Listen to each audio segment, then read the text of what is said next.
They are currently working on recreating the garden shaft, which is an 80-foot deep, rotted wooden structure that may be connected to the original money pit. The material is backfilled.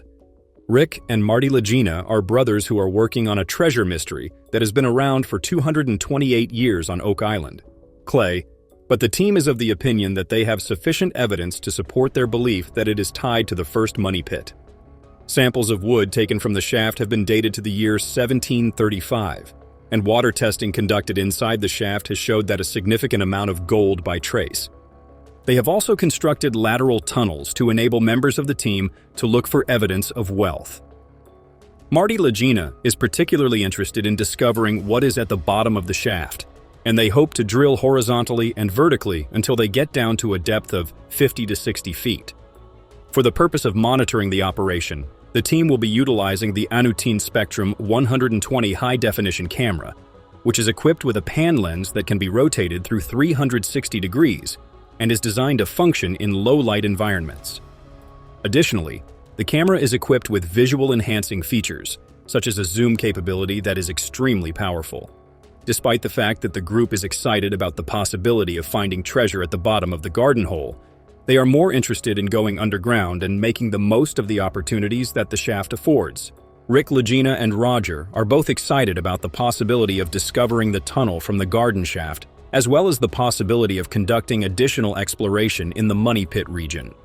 The team is currently working on a new set of tools that will assist them in discovering the tunnel. They are employing a hammer grab to break through the clay, and they are also installing 2 additional sets of tools.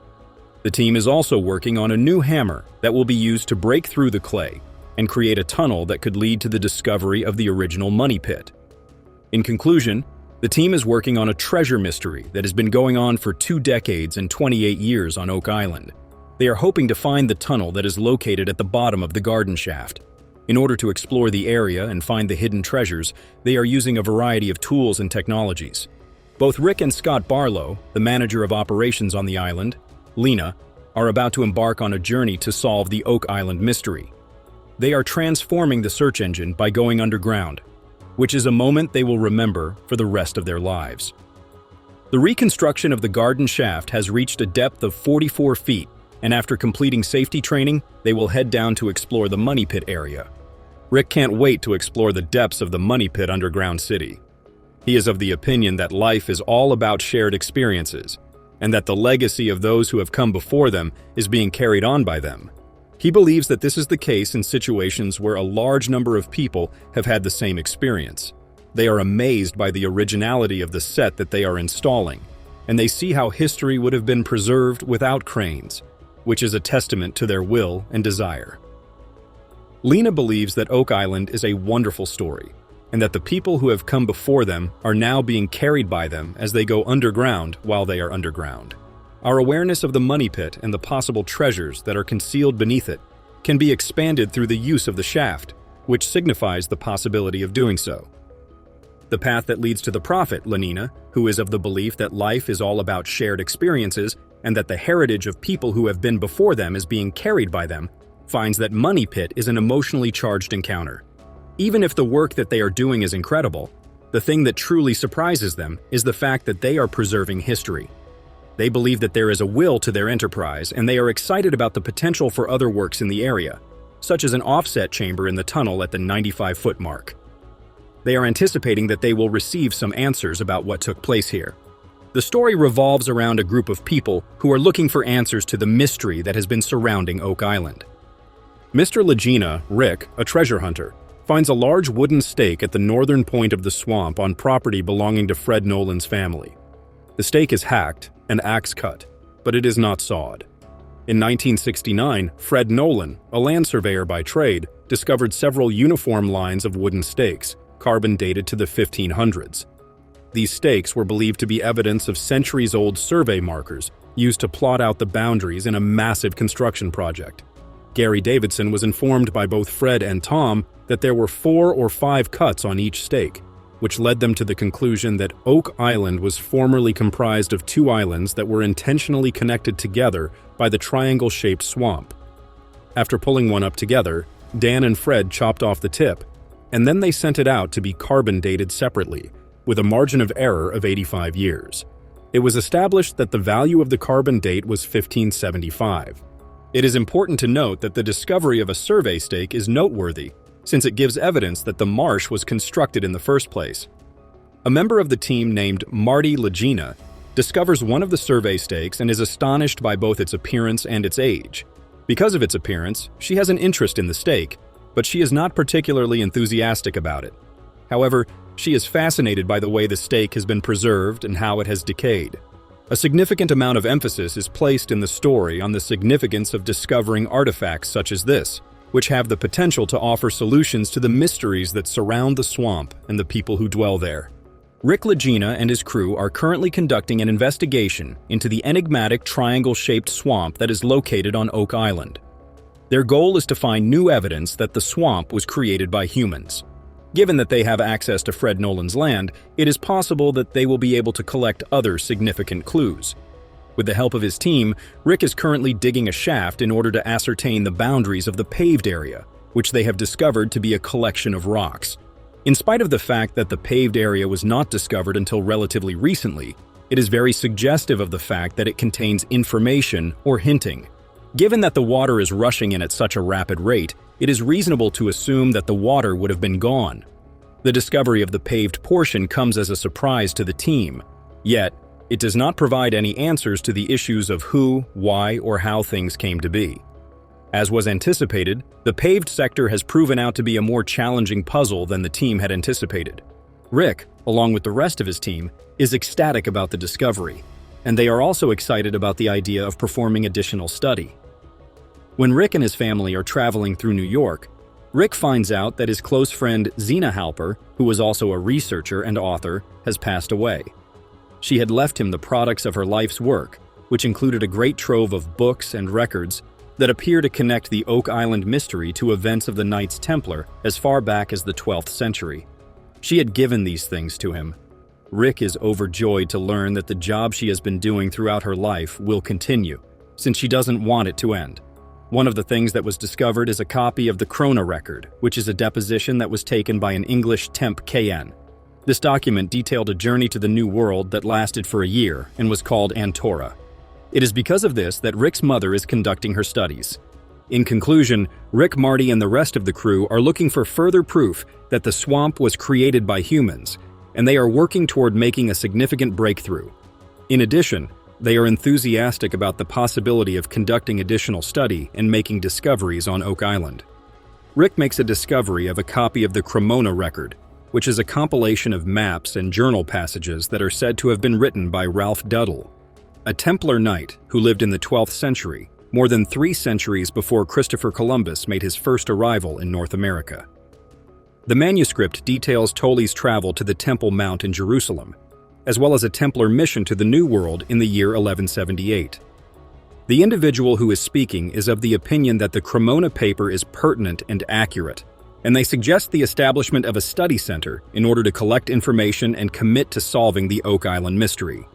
The speaker is of the opinion that Zena's legacy is being cared for in a responsible manner on Oak Island, and the concept of a research center is fitting at this time, because it will require some investigation to differentiate between fact and fiction, in order to ensure that they differentiate between fact and fiction and continue to investigate the mystery of Oak Island. The speaker highlights how important it is for the team to continue their inquiry and to follow up on the research work that they have been doing. Those years ago. In this book, Doug references titled Oak Island and Its Treasures, the authors dictated an amazing tale of a covert operation that took place on Oak Island after Sir William Phipps allegedly buried a vault of treasure in the Money Pit area. According to the book, English allies of Sir William made a number of failed attempts to retrieve the treasure on Oak Island in the late 1600s.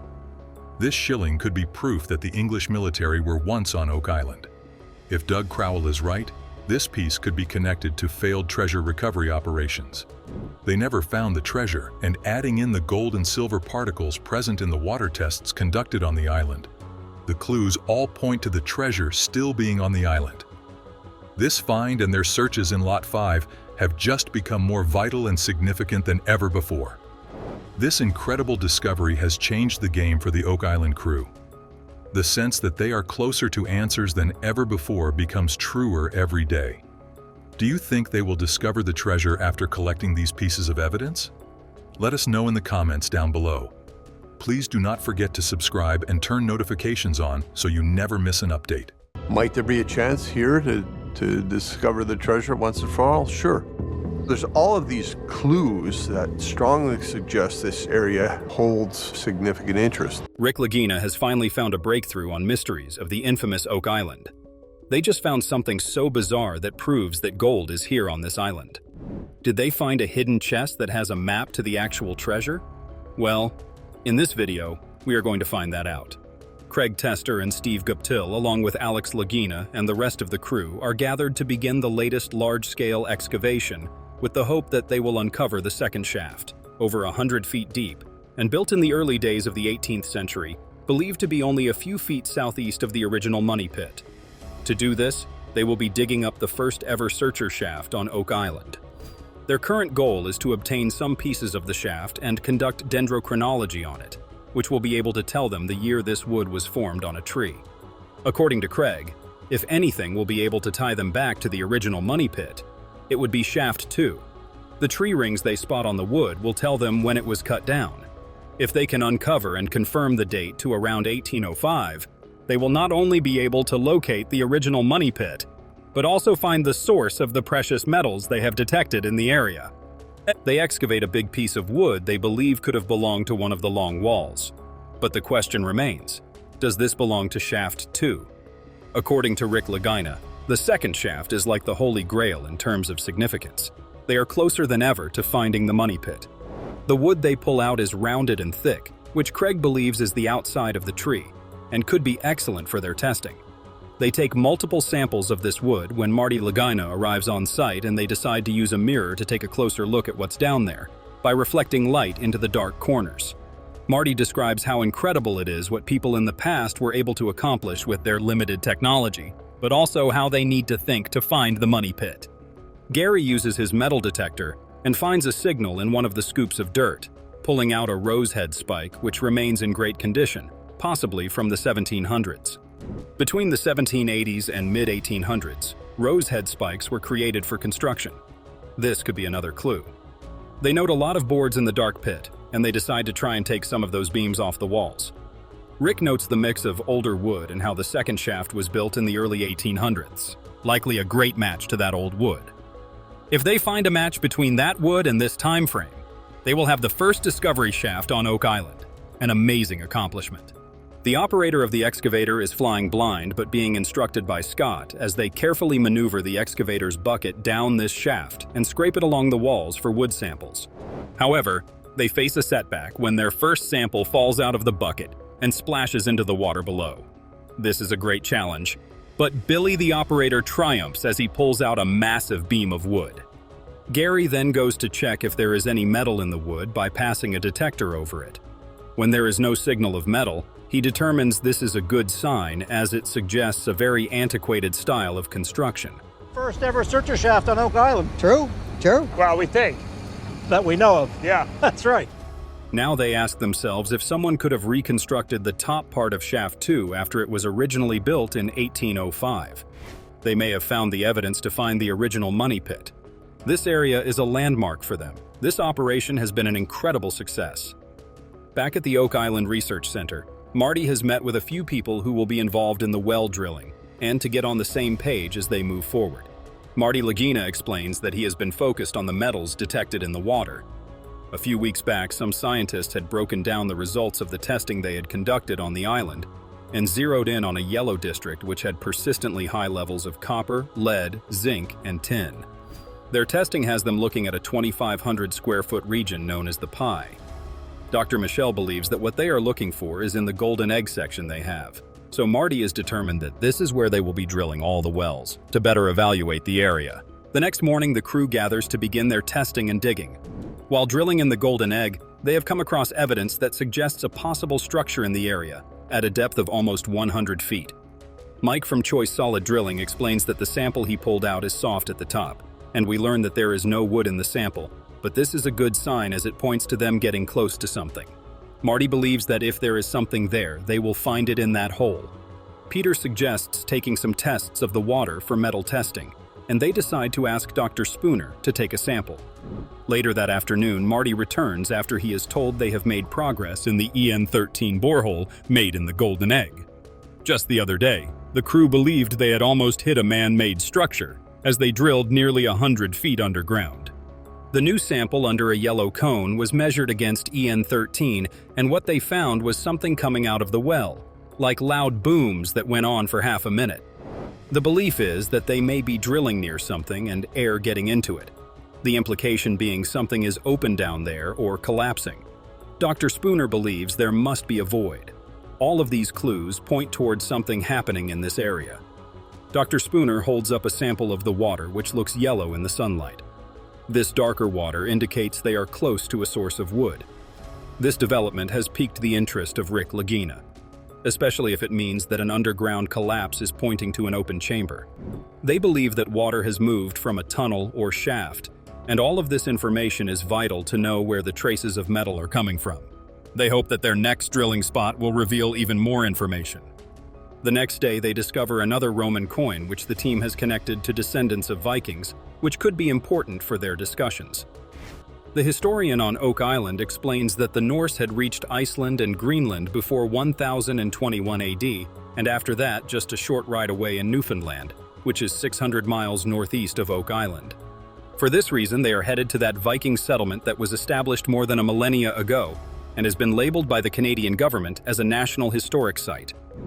Today, it is the only recognized Viking settlement in North America. According to Rick, the descendants of these Vikings are an important detail needed to understand how an old world treasure could have made its way to Oak Island. Artifacts in the Viking Age. Oh? And fortunately, I have a replica here. He believes that this history is vital for the ability of the person or people who came across the North Atlantic and do this work on Oak Island. Before their trip, they discuss bringing some of their findings like the old arrowhead along with them, as they believe they may have some connection to these Vikings and their descendants. The historian then mentions that the Viking settlement was only discovered in the 1960s, and this makes Marty laugh, as it means that there could be many more not yet discovered. The historian agrees and even believes this could mean the Vikings and Templars making their way further past Newfoundland and into Oak Island is very possible. They even have relics that point to that conclusion. Marty believes that if anything happened on Oak Island as far back as the 1200s, then it almost certainly has to be some kind of activity done by. As Rick and Alex Lagena and their team use urethane to seal off the water leak into the garden shaft, they discover a number of surprising treasures, such as fascinating artifacts made of ancient timber, a mysterious ring, and a nail that may be connected to William Phipps's fabled treasure chest. As they continue their search on Oak Island, they come across flooding in the Money Pit area, brought on by recent heavy rain in Nova Scotia. Around the 150-t deep Money Pit, Rick and his colleagues discover traces of ancient structures, which begs the question of how people in the past were able to labor at such extreme depths. As they continue their search, they concentrate on a metal strap and another relic they just discovered in a circular pit on Lot 5, as well as more obvious clues like a mound of sand and a cover for digging that point to a potential entry. Archaeologists Helen Sheldon and Moya MacDonald continue their search on Lot 5, delving deeper into a mysterious stone structure. They find traces of gold, silver, and organic materials, making Aladdin's Cave a top candidate for holding an offset chain and possibly the long-sought-after treasure. Carmen Legg, an archaeologist, identifies one of the items as a clasp from a small chest, likely from the 17th century, raising many questions about whether these artifacts are connected to other 17th century items or precious metals found in the Money Pit area. Details of a standard operation by Dumas Contracting, limited to address water seepage in the Money Pit garden shaft. Scott Clark, a 3D Freemasonry specialist, provides intriguing information regarding possible silver deposits in the region that may be related to the treasure of the Campion, a ship that drowned in 1641 and was later rescued by William F. Phipps in 1687, allegedly revealing a treasure worth 205,000 euros in all. There are several intriguing discoveries along the team's journey on Oak Island, including the potential to uncover the island's secret past. a piece of copper sheathing that may hold the key to unlocking the island's maritime history during the golden age of piracy, was among the surface artifacts found by the Oak Island study team as they investigated the island's ties to early nautical ventures and hidden treasures. A ship-rated artifact on Lot 4 confirmed previous discoveries and strengthened the hypothesis that intentional attempts were made to conceal a treasure inside the island's terrain. Dr. Spooner thinks that the little boat they found behind the swamp, which may have been from the 1680s, may have been a component of a longboat that was used to offload freight. After examining a piece of copper sheet they discovered, a knowledgeable blacksmith proposed that it might have been a component of a treasure box that dates back to 1100 AD. At Smith's Cove, the team discovered an enigmatic concrete wall with pipes running through it, raising questions about its origin and purpose. They sought advice from seasoned treasure hunter Dan Beal, who provided insightful information about the history of earlier digs. This idea supports Zena Halper's theory that the Templars may have used Oak Island to store treasures over many centuries. They intensified their work at the H.H. shaft at 16 Copion, where they discovered a number of artifacts, including as shards of colorful plaster that might have been connected to the chapel and paper-leather human bones that were evidence of a massive wooden box. The team was energized when Vault investigative journalist Randall Sullivan joined to discuss Oak Island's historical connections, including its ties to the notorious 90-foot stone and Francis Bacon flood tunnels. He recommended searching the South Shore for additional entrances to these flood tunnels, and they also found stone artifacts in the swamp, including pottery and charred iron rods, which suggested that the area may have been used for moving heavy cargo. The most fascinating finds were produced by archaeologist Alex Ina at Lot 5 LED, where a dowel resembling those at Smith's Cove was discovered, suggesting a structure used for cargo loading and unloading. A big rectangular feature at Lot 5 was discovered by Gary Drayton's metal detector, which also turned up rocks that were utilized in its construction and an inscribed stone that may have been a piece of the original money pit. To sum up, the team's investigation into Oak Island's past and its hidden gems continues to yield insightful information about the island's rich maritime past. The brothers from The Curse of Oak Island, Rick and Marty Lagena, are now well-known American actors, producers, and TV celebrities. They started their careers in the 1960s with an old article about Oak Island, which they later turned into a TV series in 2010. They then entered the reality TV market with Prometheus Entertainment, where they inked a big contract worth about $20 million with Andy Nieder. The Curse of Oak Island's brothers' first season attracted a sizable following and ran for 11 seasons and over 168 episodes. The show was also produced and directed by the brother, which resulted in several related programs and a spin-off named Beyond Oak Island. Rick's name in the realm of treasure-themed reality TV was enhanced with this spin-off, which expanded their treasure quest globally. The estimated net worth of Marty Lagena, an engineer, TV personality, producer, and vineyard owner, is $110 million. He studied engineering in college, practiced law, and then went back to becoming an entrepreneur. Because of his entrepreneurial spirit, Marty owns a number of companies, including Heritage Sustainable Energy, which supports renewable energy. His success at work is reflected in his personal life, which includes opulent homes across the U.S. and family support. Marty's participation in the oil and gas industry has encountered strong opposition, echoing bigger industry discussions. His commercial endeavors have frequently been the subject of public scrutiny and criticism, demonstrating that riches is not necessarily a shield from criticism. As Marty demonstrates his engineering and financial prowess, Rick's story continues. Alex Lagena, a prominent figure in the business and media sectors, has established himself through his endeavors in these fields. Their tale goes far beyond simply searching for lost treasures, exhibiting the fortitude and strategic thinking required to succeed in both the public and private spheres. The popular television program, The Adventure of Marty and Alex Lagena on Oak Island, blends the thrill of discovering buried wealth with the appearance of its LED characters. By combining the thrill of discovering hidden wealth with the powerful presence of its LED characters, the show has been able to attract a sizable audience. In addition to keeping spectators riveted to their screens for season after season, this tactic has elevated the legs to well-known status in a field full of unknowns and challenging circumstances. As Marty and Alex balance their positions on television with their numerous business endeavors, the story progresses. Their journey is characterized by financial gains and a dedication to maintaining a family. Legacy forces them to critically examine the principles and outcomes of their business decisions. From his early days in Muskegon to his current status as a television celebrity, Alex Lagena has brought fresh life to his family's endeavors. His estimated net worth is at $50 million, mostly due to the prosperity of his family's enterprises. The show skillfully capitalizes on the worldwide interest in discovering lost riches and learning about the past.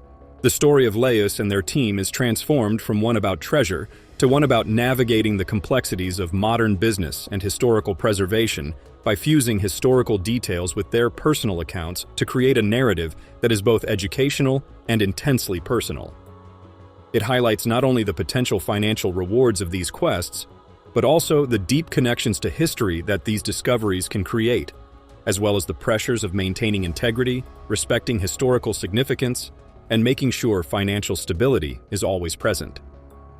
The show serves as a reminder of the harm caused by people's fascination with the past and the extent to which they will go in order to feel a connection to it. Two prosperous businessmen, Craig and Marty Lagena, have been friends since their college days at Michigan Technological University. They have used their engineering backgrounds and shared interest in historical projects to launch a number of successful ventures together, such as Oak Island Tours Inc., a vineyard, and the wind turbine company Heritage Sustainable Energy.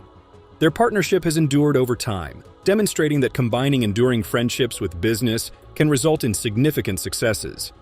Alex, on the other hand, carefully considers what personal information to disclose in order to control how people perceive him and improve his relationship with his audience. He approaches juggling his public and private lives strategically.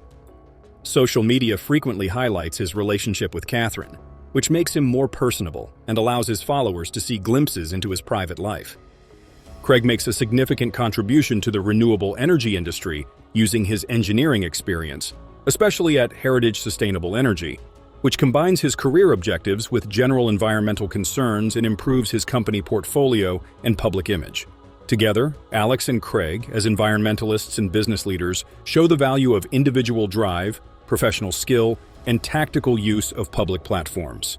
As the star of The Curse of Oak Island, a reality show that enthralls viewers with the prospect of discovering ancient treasures, Craig's partnership with the History Channel has greatly improved his financial situation. In addition to increasing Craig's income, this exposure has improved his public image, opening up new avenues for him to amass fortune. Dan Blankenship, a devoted treasure hunter with extensive knowledge of Oak Island's past, is thought to be worth around $1 million thanks to his years of exploring the island and his appearances on the History Channel. Dan's strategy is motivated by the pleasure of discovery rather than risk, but Craig's methods are well thought out to optimize his earnings and ensure his financial future. Monetary gains, questions concerning the genuine nature of Rick Lagena and Marty Lena's relationship, and the effects of their economic endeavors are raised by the tale of their hidden money.